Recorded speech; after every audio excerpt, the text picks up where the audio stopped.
today's session, today's Vespers, which is a joint AMO-ALO meeting. We're going to have a discussion or,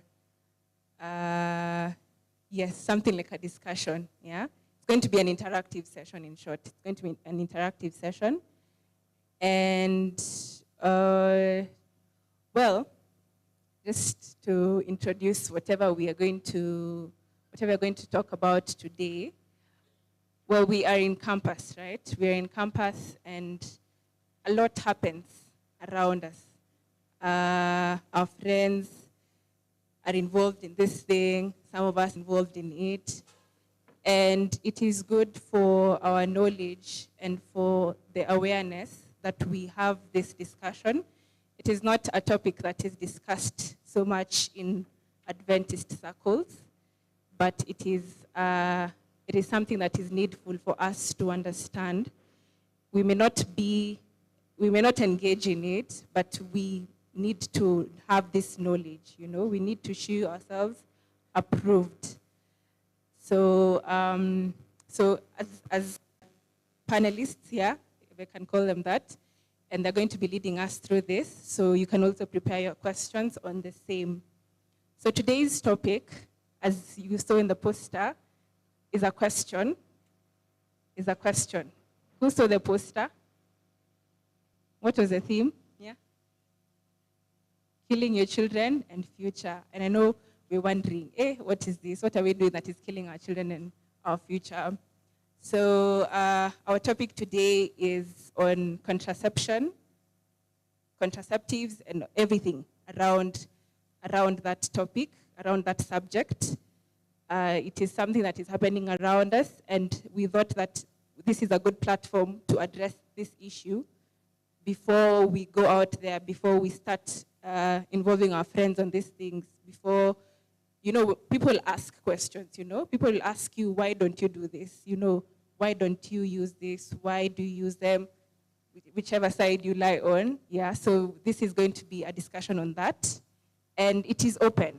Yeah, it is very open to anyone and to everyone. Yes, so we are going to be having our panelists. They are from the medical school, the three of them, and they're going to introduce themselves when they come up front. So yeah, hope you come with a heart ready to learn and ready to be informed. Just a disclaimer, this is not advocating for premarital sex. No, this is not advocating for that. It's just for the knowledge and for the information. So I am going to welcome, okay, let me introduce them. We have Deborah, then we have Eldaya Tor and Greg Gashukia. So they're going to, on time, then they're going to lead us through the session.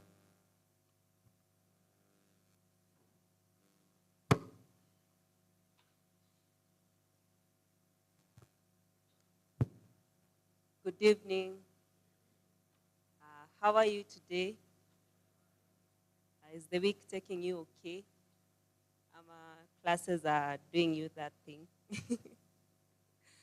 So I want to welcome all of you and about the use, the misuse, basically issues surrounding contraceptives. So I want to ask a question. Oh, sorry, I forgot to.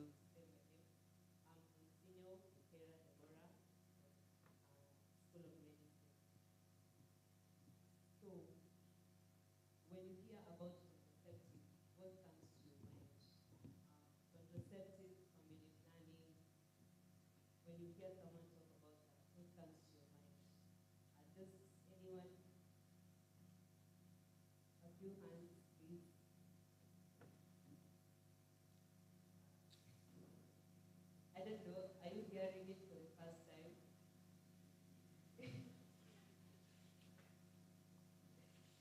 Anything, maybe you can even mention some of the methods that you've had people use, you've used.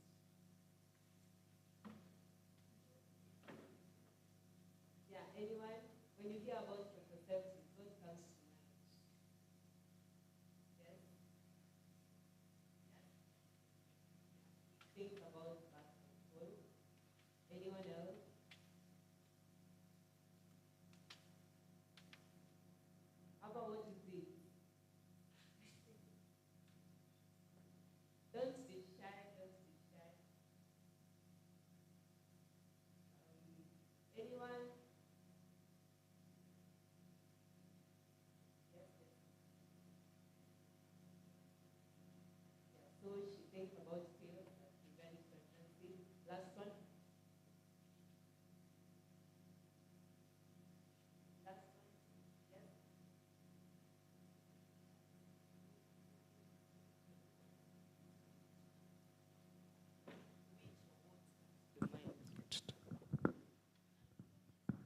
Yes?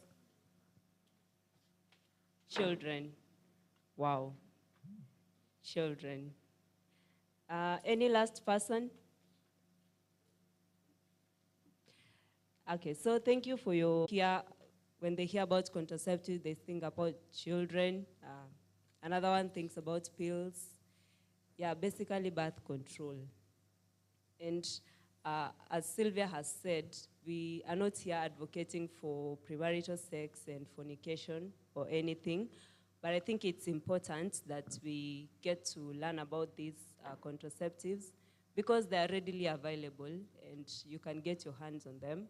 So before you get your hands on them, I think it's proper for you to know what is it that you're getting your hands on and why do you need to use it, or is it necessary for you to be using it? So there are many issues that come about when we talk about contraceptives, religious issues, issues to do with the values that a person stands for, even legal issues can arise from all these. And decision-making around whether or not to use contraceptives is a very controversial issue. There's no clear-cut way to say that, and now you can use this, now this is what you need to use. So it's a topic where there are no clear answers. There are so many gray areas. And yeah, so based on the knowledge that you have to make an informed decision as a person, an individual decision. And so why who can tell me why they think we have these things in the market? Do we need them in the market?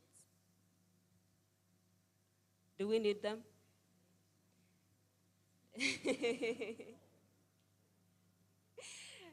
Well, clearly, as you can hear, there's a yes and there's a no. And everyone who is saying a yes, they have a supporting claim. And someone who is saying a no, they have a supporting claim. So anyone who is for no, who can tell me why they're saying we don't need these products in the market? Someone? Those people who are saying no? Anyone? Yes? Okay. Why?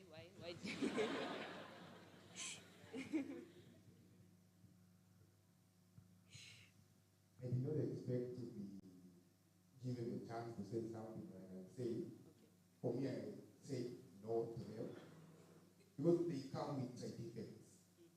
Yeah, you hear ladies who say, no, mothers, not ladies, mothers. Yeah. Mothers who tend to gain a lot of weight by using them. Mothers who we maybe see they maybe applied one for maybe 3 years. Then the 3 years elapses, they now want to get children. They have difficulty getting the children when they'll be needing them. What makes me say no to them? Yeah. If possible, I really very. Thank you. Those who said yes, yes.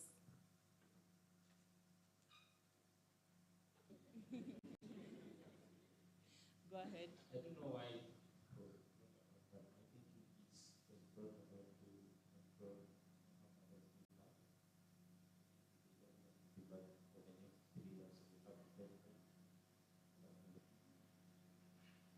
Okay, that's his thoughts. Now the people who said yes. Yes.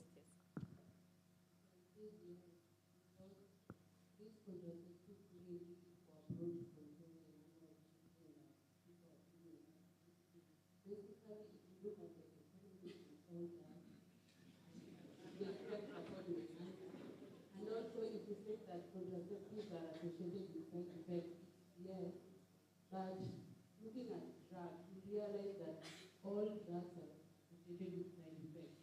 And also, if you look at the Bible, the issue of go multiply and feed the earth.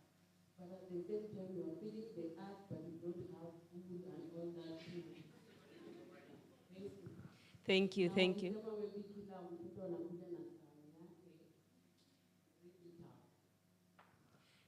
you so much. Another one, another person. Yes. we have a hand here.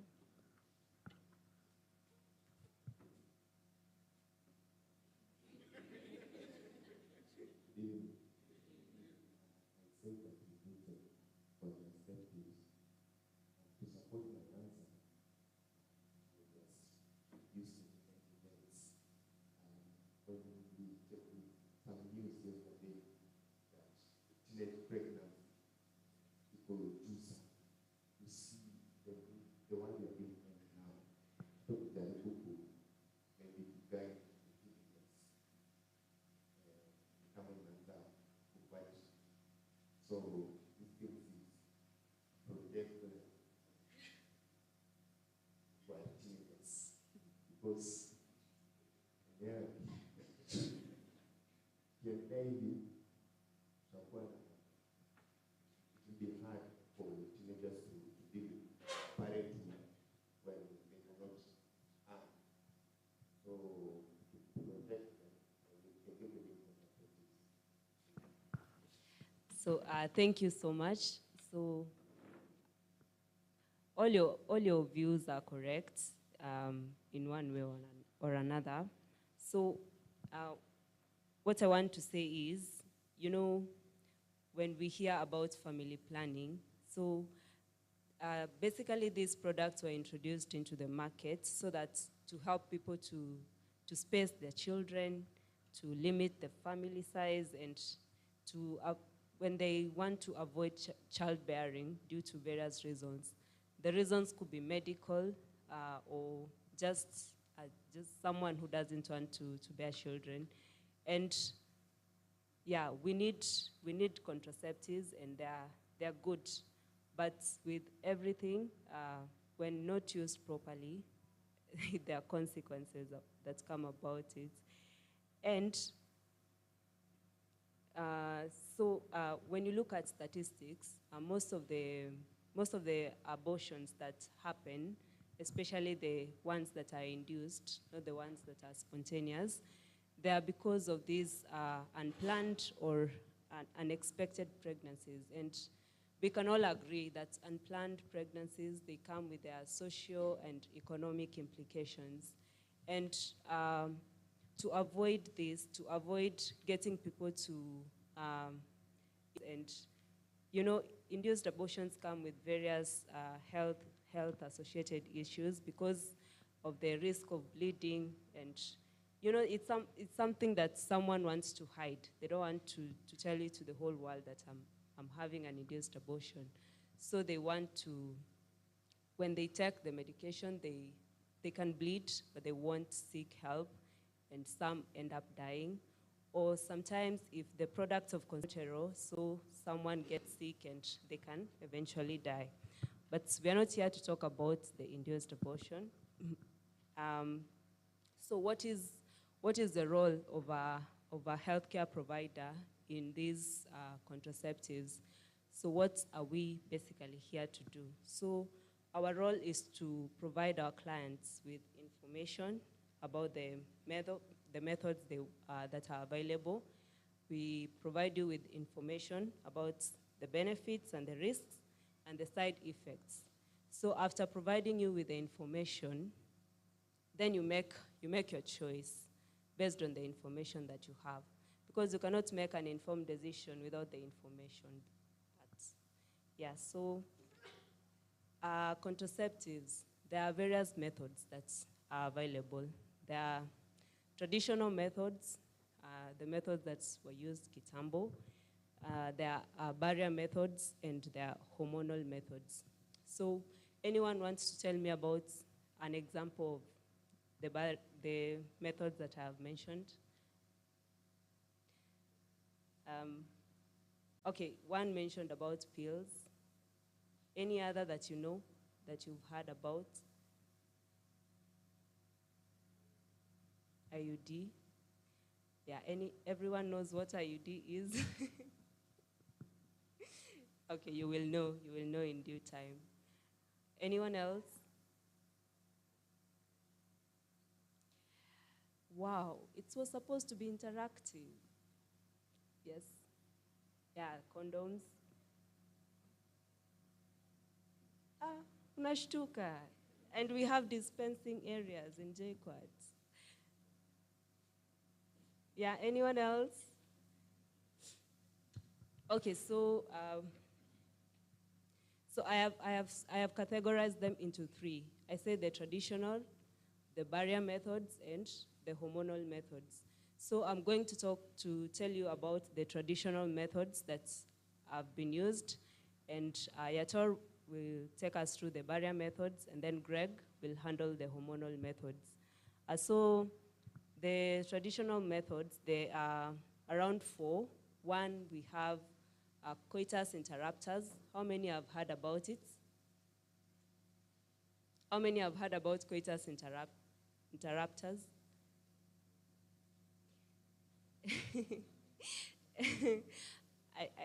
I don't want to believe that you've not heard about it.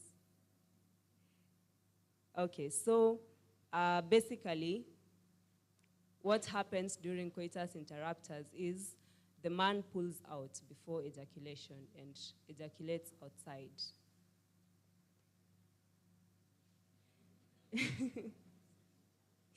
I can see many of you shaking your heads. Am I making you uncomfortable? Very? Okay, so yeah, that's one of the methods that has been used. It's a traditional method, and it's very ineffective. It doesn't work. It has a failure rate of up to 50% because it takes that the man has to be very, very keen to pull out at the correct time, the correct moment, which rarely happens. And what happens is, even when they pull out, they can pull out and still ejaculate just close to the vulva, and it can swim back in. Or there's, even before they complete, before now they, wafike mwisho, yeah, some can come out. What maybe you've had as pre-cum. Yeah, so that's why this method is ineffective, and yeah, it's one of the methods that is available, but it's ineffective. And the downside about traditional methods is that there is an associated risk of getting sexually transmitted infection because the genitalia of the female and the male is in contact. And yeah, that increases your chance of getting a sexually transmitted infection. So that's one. The other one that, another traditional method that we have is lactational amenorrhea. When the mother is breastfeeding, when they have just given birth and they are breastfeeding, so it offers like a protection. They don't get their menses. So if they don't get the menses, then they can't get pregnant. So what happens when the baby is suckling? There is a reduction in the release of the hormone that induces basically the cascade of hormones that are during the menstrual cycle, the gonadotropin releasing hormone. So if that hormone is decreased, then there will be no FSH or LH release. I don't know whether you remember that from biology, those who did biology.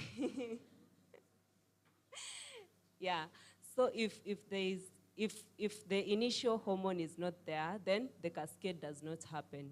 So that is the protection that new mothers have when they are breastfeeding. But like I said, the traditional methods are not effective. So this method can be effective during only the first 6 months, but studies have shown that up to the 3rd month of breastfeeding, that's when the protection is there, but it starts going down.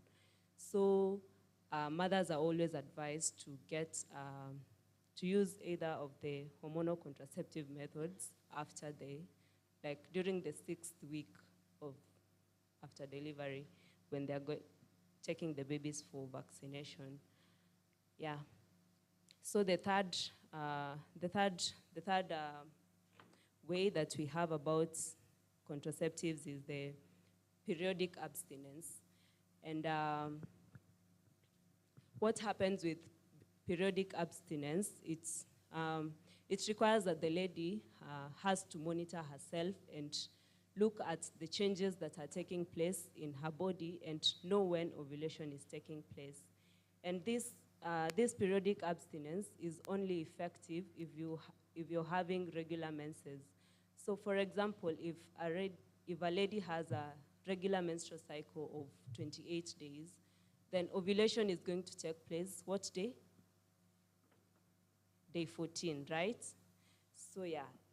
So at day 14, that is when you're most fertile. So at day 14, you will conceive. So what this periodic abstinence means, you look at the day when you're most likely to conceive, so you abstain during that period. So it's 3 days before the 14th day and like 3 days after the 14th day. That's an example of a lady who is having a regular cycle of 28 days. So there are various ways of monitoring your cycle. So there is the calendar method, what I've just told you about the days.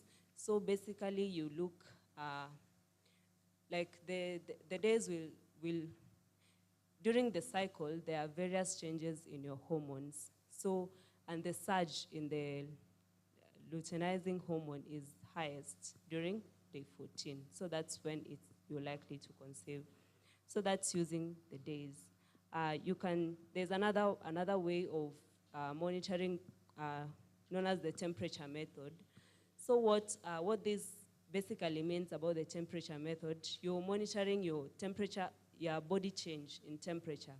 So as the cycle continues, during your cycle, at the beginning, the temperatures are low. So they keep on rising and they peak basically at day 14. So that's when your temperature peaks. And this temperature is not a surface temperature that you take from the face. It's your core body temperature. So basically temperature taken through the rectum or through the vagina. So like I said, it's ineffective because it requires that the lady is constantly documenting. So basically when you wake up in the morning, before you do anything, you take that core body temperature. And then when you start noticing a change, then you know that your ovulation, your date of ovulation is coming. And it's at the peak during ovulation day. And another one is something called billing. I don't know whether ladies have heard about it. It's using your cervix produces mucus throughout the cycle. And at the beginning of the cycle, your mucus is very thin. So as the cycle progresses, the mucus gets thick.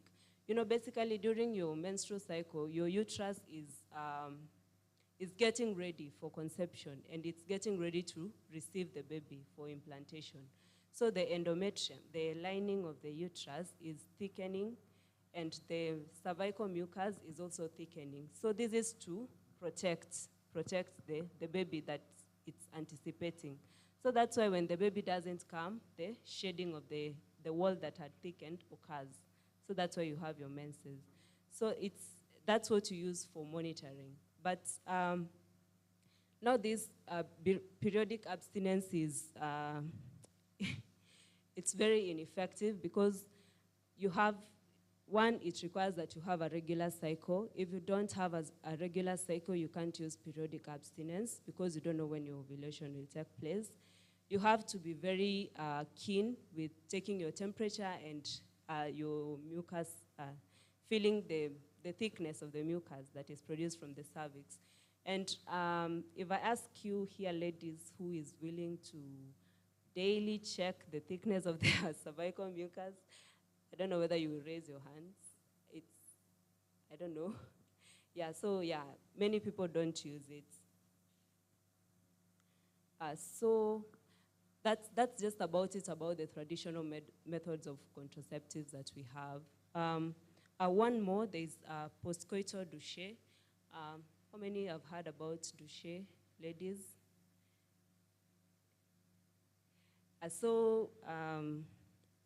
What this means, it's after coitus, you go and you douche. It's basically like washing. You wash out. Yeah, people do it, it's ineffective. So I know men are here seated and wondering what's their role in all this, because they're hearing me talking about the ladies and their menses, and yeah, but you know, it takes two to tangle. So without you, the man, the lady is not going to need the contraceptive. So that's why you need to listen to all these methods that are here. Because when it comes to the time when you have your wife and you want to decide, this knowledge that you're getting here will help you to decide together, because it's a matter that you decide together. And yeah, don't go around planting your seed everywhere and expecting some lady somewhere to go and abort it. Yeah, so if you're feeling like you're a man and this is not for you, I'm telling you this is for you. So I'll welcome you all to continue.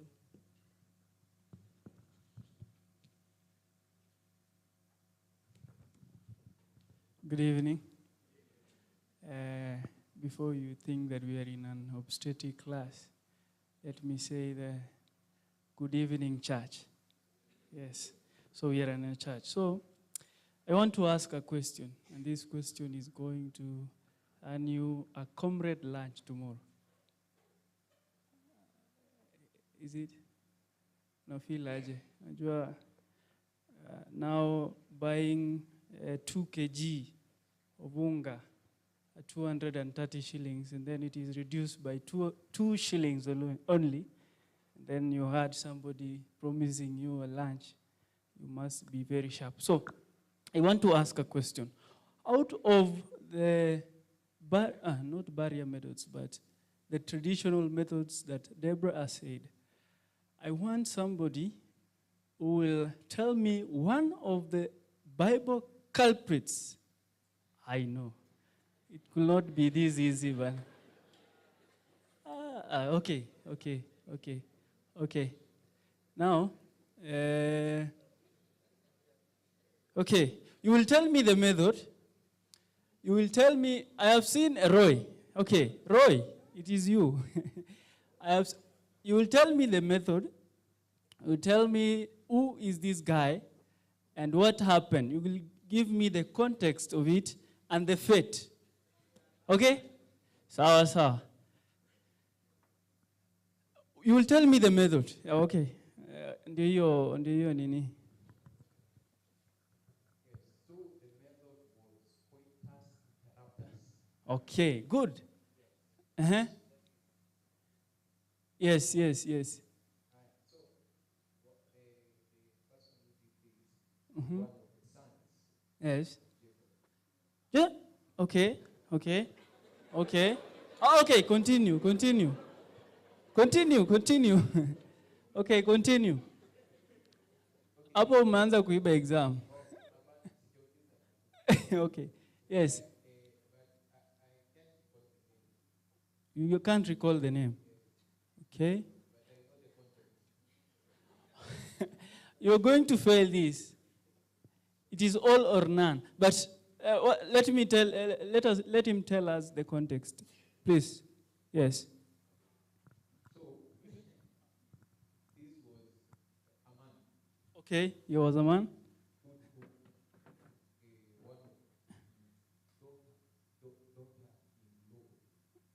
Mm-hmm.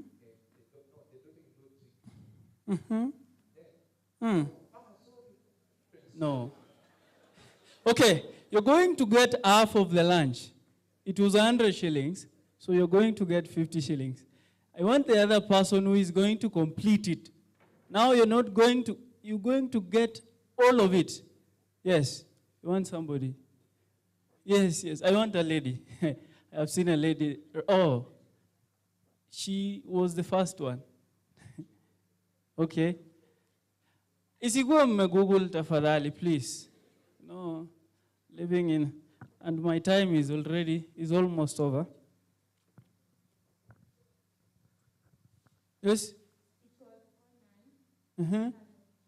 Yes. Yes?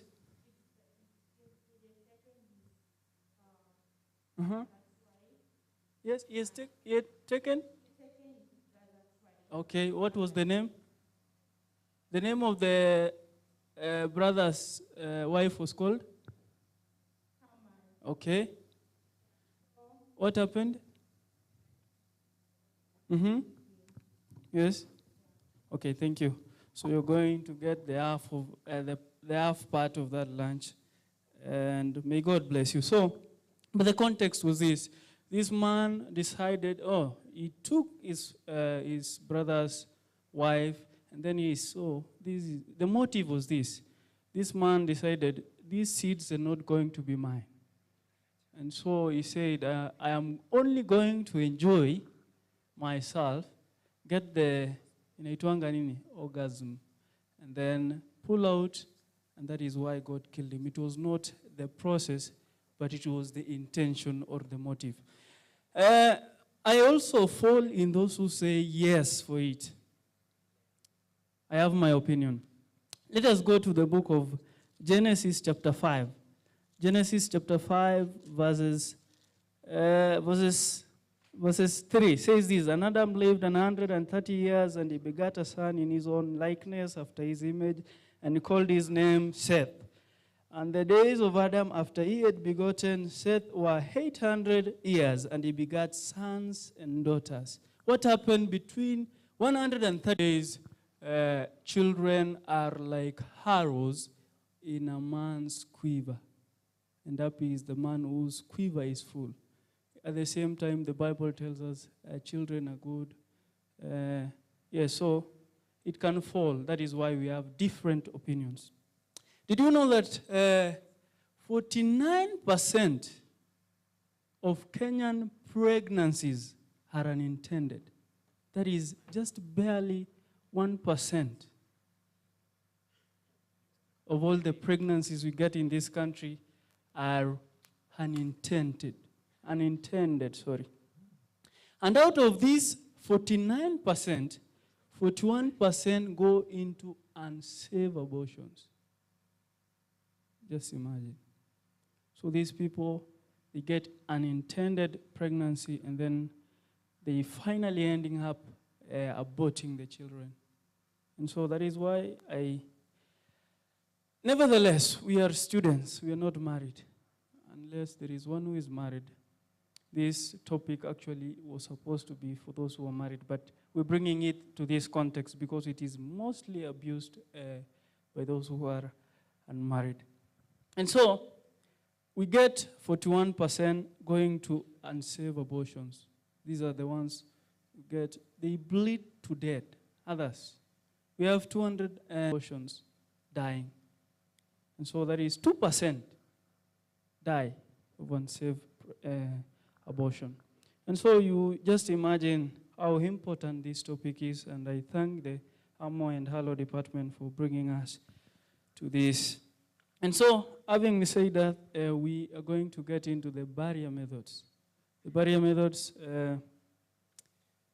the one mostly used is the condoms. I heard somebody say it. So these are the ones that prevent the sperm. You know, when you are having sex, we get the semen get into the vagina, and then they find their way into the cervix, into the uterus, and then they go to somewhere in the fallopian tube where they fertilize and they start growing there into a kid. And I was reading an article, some doctors, obstetricians were arguing, is it Mombasa? Yes. They were arguing about, is it section 26 of the Constitution that talks about this abortion. And so they were arguing, a doctor and another judge. And so they were arguing, but there is no hand because everybody holds his opinion as right. And so, you know, is it last week or the other week? People are going where? Vasha. So, imagine, I heard this. I did not get it right from there, but I heard it. Over one night, all shops and supermarkets in Naivasha the condoms were out of stock in one night alone. You can just imagine how much people get into this, and in one night, we don't have any condoms in the market of all the town. And so we see that is one, and it is the most used one. Another one is, so this one I know, I don't have to teach you how to wear it.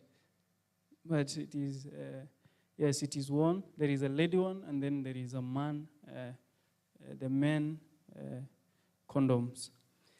Another one is, we have, we call it contraceptive or cervical cap. You know, in a female reproductive tract, we have the vagina. You first meet, we call it the genital what? External. That is where you meet it. Then you get into the vagina, and then there is now the cervix. This cervix is the one that has the hole that lets these guys in. And so you have to get a cap, then you insert it. It stays there for maybe 1 year, and it is removed. So it gets there, and so it prevents these guys from getting in. Another one is, it is called sponge. It's why we call sponge. This one has, it is almost the same as the one you have said, that is the cap, but this one has some spermicides. Spermicides are the one that kills these what? These guys before they enter. And so, the genesis of all this is, it is because men and women have failed to obey what the Bible says in chapter 13, verses 4, that the Bible says, let the marriage bed be not what? Defiled. And look at this. I am finishing. That was the end. We had 3. I gave you 3. The most used one is the condoms. We have the men ones, and the ladies one. And then we have the cap and the sponge. Those are the ones. We don't need to have quite a lot of the details. But the genesis of all this is this. First Corinthians chapter 7, verses 1 says this, now concerning the things where of you he wrote unto me, it is good for a man not to touch a woman. It says in verses 2, nevertheless, to avoid fornication, you get? The genesis of all this, the genesis of most of the abortions. You know, the president the other day was saying that in 10 people or in 10 kids, we have how many? 4 living with single parents. And so you see the genesis. So if you're going to count 1, 2, 3, 4, we get 1, 2, 3 to 10, we get 4 coming from. Maybe these are as a result of out of wedlock. We get pregnancies out of wedlock. And the Bible says here that to avoid fornication, let every man have his own wife. That is why it is encouraged that at least have your wife. But I bet no one is now, okay, let me not say no one. Almost everyone here is not now ready for it. And it says, let us avoid fornication by every man having his own wife, and let every woman have her own husband. Verse 3 says, let the husband render unto the wife do what? Benevolence. It means just to satisfy your man.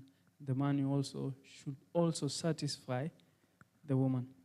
So you're going to take the context. I think these guys from the department will one day maybe call a family life teacher who can take us through this and then put it clearly in the Christian concept. For us here, we are just professionals. I am doing clinical medicine in my 4th year. May God bless you. My name is Yator. Thank you.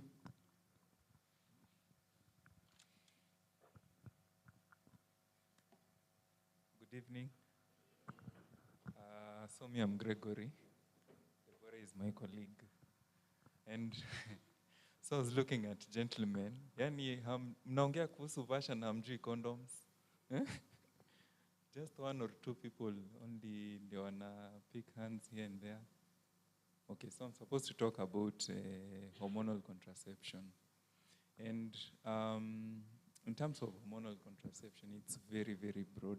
And I don't think that is something that can be covered in one sitting.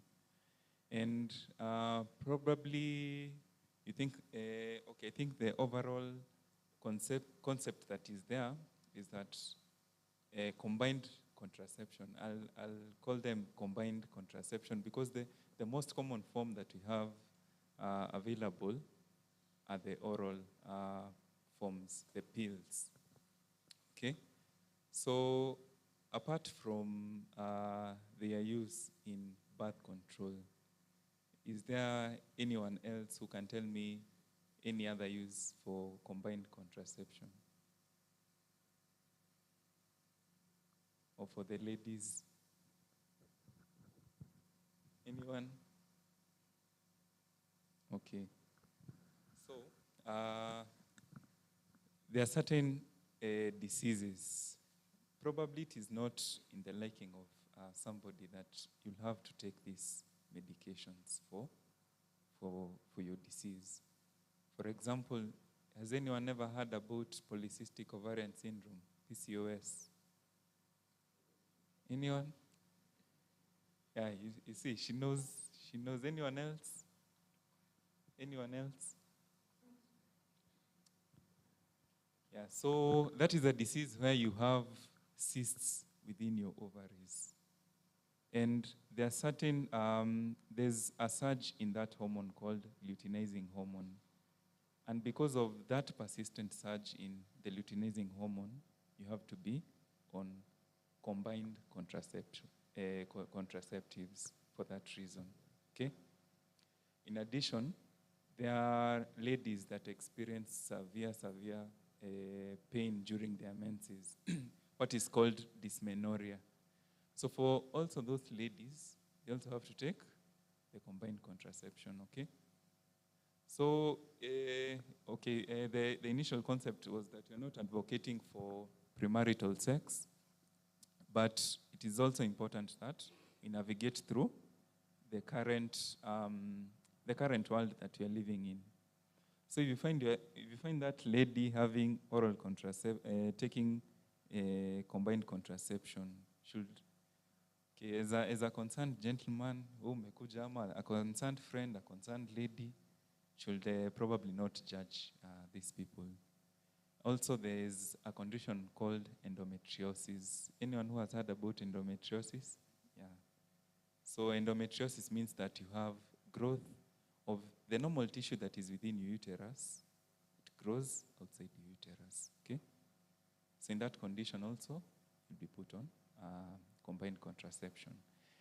And in addition to the oral form, the common oral packet that we normally see, the other forms, we have a patch that is placed on the skin for a certain period of time. There's also a vaginal ring that disseminates hormones. So the concept combined contraception means that we have a combination of hormones that are being emanated. So for these hormones, we have estrogen and progesterone. I know you know that from your biology, okay? So estrogen and progesterone. So that's for the combined contraception, and those are the indications that we get to use them. Then we also have a hormone based only, like a single hormone that controls pregnancy. And I think that is what we commonly encounter in our chemists out here, the common P2, okay? So that is something we call, in our medical field, we'll call levonorgestrel. So it's, how it works is that it prevents growth of that inner layer of your uterus. And therefore it makes it unsuitable for that baby to implant there, okay? And talking about hormone-based contraception, it is important to understand that their function is to prevent ovulation from taking place. So if your ovulation has taken place, you take your contraception, what will happen? What will happen? Ovulation has taken place, you take your contraception. After ovulation has taken place, what will happen? Anyone? You do your act, ovulation has taken place, what will happen? Anyone? Anyone who will raise their hand?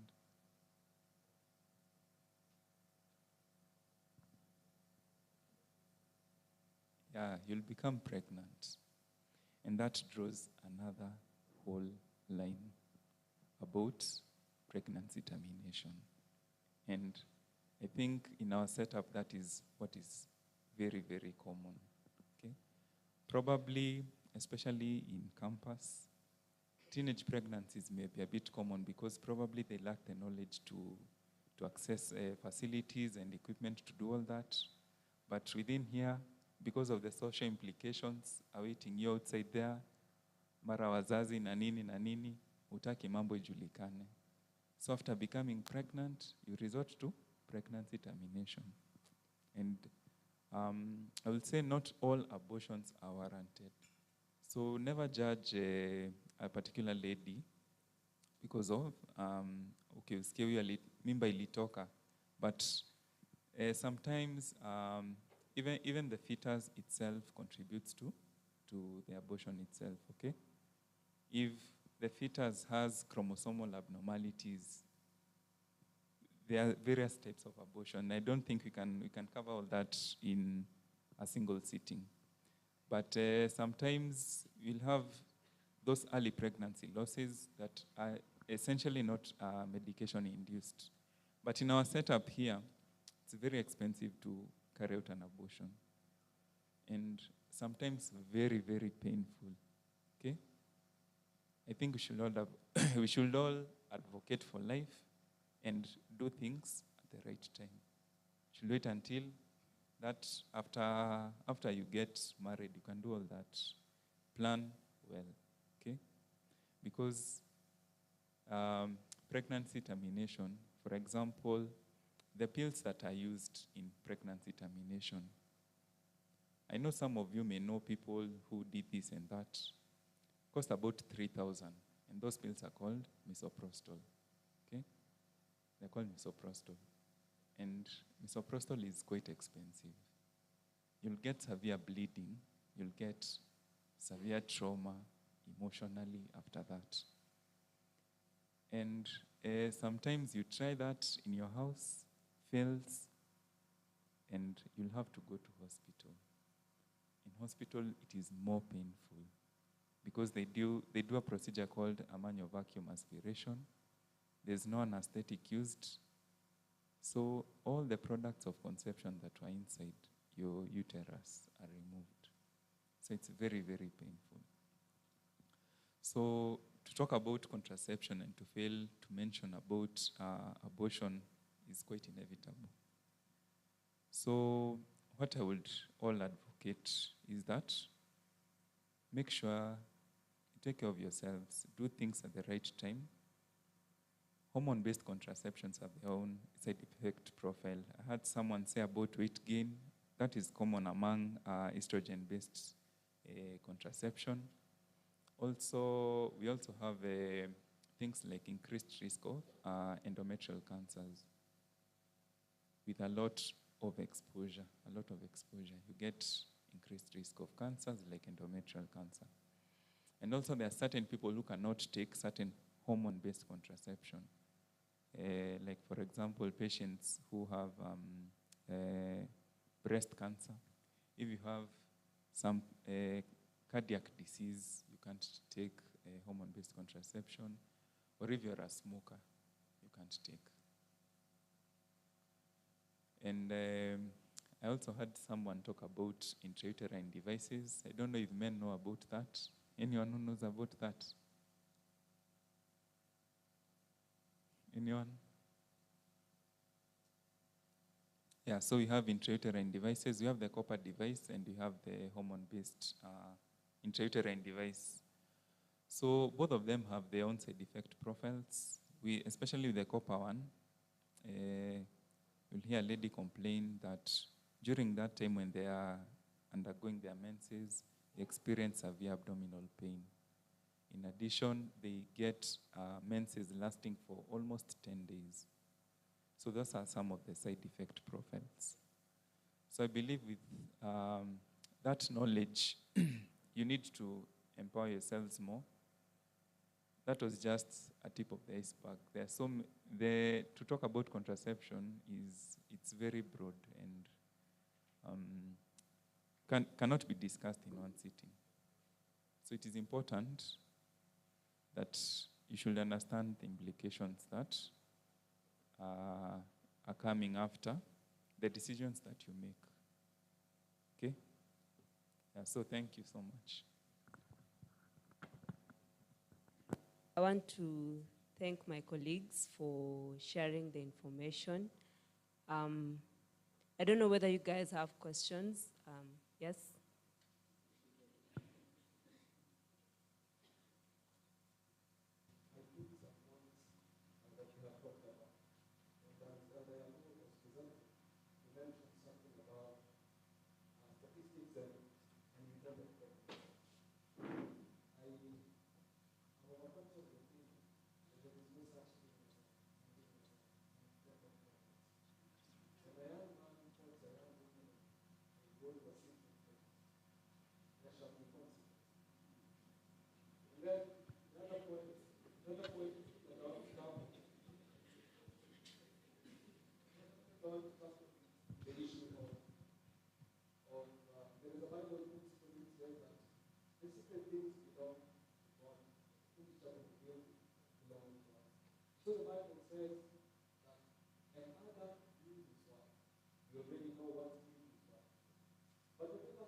Then the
issue of hormonal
Thank you for your inputs. Please keep it brief. So thank you for your inputs. Now, we are young people and we are growing. There is much that is happening now, and I know most of us losing it. We have gone so much into the world until we have forgotten our values as Christians, as Adventists. And my brothers just talked about, we, you see, going through this part of contraceptives, and we have lost the values. Now we encourage the marriage